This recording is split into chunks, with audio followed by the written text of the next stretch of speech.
Bank of Maharashtra Deola शाखेत माकडांचा शिरकाव। देवळा प्रतिनिधी।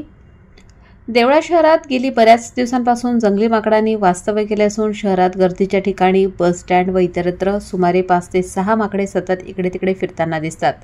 काही वेळा ते माणसांवरती हल्ला करतायत, चालत्या वाहनावर चक्क उड्या मारतायत। काही दिवसांपूर्वी फळ विक्रेत्यांवर हल्ला करून चावा घेतला होता। परंतु आज दिनांक 7 जुलै 2025 रोजी या माकडांनी चक्क बँक ऑफ महाराष्ट्र देवळा शाखेत प्रवेश केला। बँकेत इकडे तिकडे उड्या मारताना ग्राहकांनी आपल्या मोबाईल कॅमेऱ्यात कैद केले।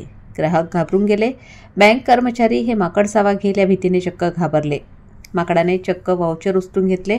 बऱ्याच वेळानंतर माकड बाहेर काढण्यात आले। यापूर्वीही वृत्तवाहिनी व न्यूज चॅनलवरती या माकडांच्या त्रासांच्या बातम्या दिल्या गेल्या होत्या, तरीही वन विभागाने दुर्लक्ष केले।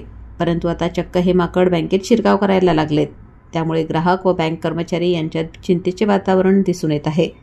वन विभागाने मोकाट माकडांचा बंदोबस्त करावा अशी विनंती करण्यात आली आहे।